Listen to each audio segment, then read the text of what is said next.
নমস্কাৰ মই জ্যোতিপুৰে আপোনালোক সকলোকে মোৰ আন এটি ভিডিঅ'লৈ স্বাগতম জনাইছো। আজি পাঠ কৰিবলৈ লৈছো মনোজ কুমাৰ ৰয় ডাঙৰীয়া এটি খুব সুন্দৰ কবিতা। তেখেতে কবিতাটো পঠাইছে বজালিৰ পৰা আৰু তেখেতলৈ বহুত বেছি শ্ৰদ্ধা আৰু আন্তৰিকতা জ্ঞাপন কৰি তেখেতৰ এই কবিতাটো পাঠ কৰিবলৈ আজি হাতত লৈছো।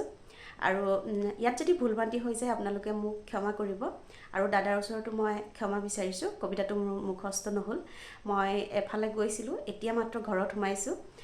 পাঠ কৰিবলৈ হাতত লৈছো যদি মোৰ মুখস্থ নাই, সেয়ে দাদাৰ ওচৰত আগতীয়াকৈ ক্ষমা বিচাৰিছো আৰু আজিৰ কবিতাটো পাঠ কৰিবলৈ লৈছো। কবিতাটিৰ শিৰোনাম হৈছে সিদিনা হঠাৎ জালুকবাৰীত লগ পালো শেৱালি। সিদিনা হঠাৎ জালুকবাৰীত লগ পালো শেৱালি।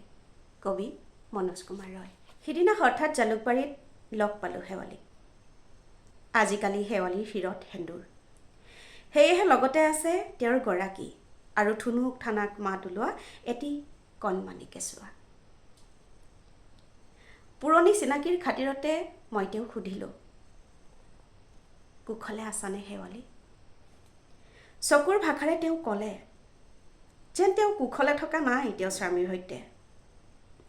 তেতিয়া তেওঁৰ স্বামী আছিল কিছু দূৰত, মুখত এটি চিগাৰেট লৈ। মই ক'লো, শেৱালি, কিমান জোখাৰে মৰম কৰিলে মই তোমাৰ স্বামী হ'ব পাৰিলোহেঁতেন। তেওঁ ক'লে, প্লিজ এইবোৰ কৈ আপুনি মোক আঘাত নিদিব। শেৱালি, আজিকালি মই মদ খাওঁ, চিগাৰেট খাওঁ। মদ আৰু চিগাৰেটৰ হালধীয়া ৰাগীত তোমাক কাষত পোৱাৰ সুখ অনুভৱ কৰোঁ।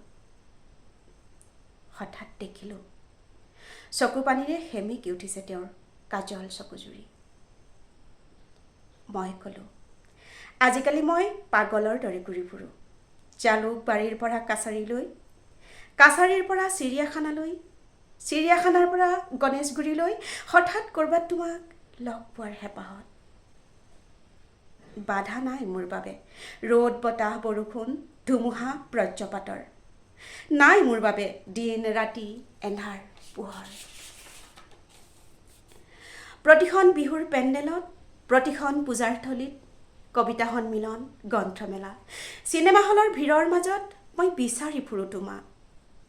শ্বপিং মলৰ প্ৰতিটো মহলাত, জনতা ভৱনৰ বাৰাণ্ডাত, মহানগৰীৰ পদপথে পদপথে, আনকি নিষিদ্ধ গলিৰ প্ৰতিটো চুকতো মই পাগলৰ দৰে ঘূৰি ফুৰোঁ, হঠাৎ ক'ৰবাত তোমাক লগ পোৱাৰ হেঁপাহত। শেৱালি, তুমি স্বাৰ্থপৰ হোৱাৰ বাবে কি জানি মই হ'লো আজি চৰিত্ৰহীন। ধন্যবাদ।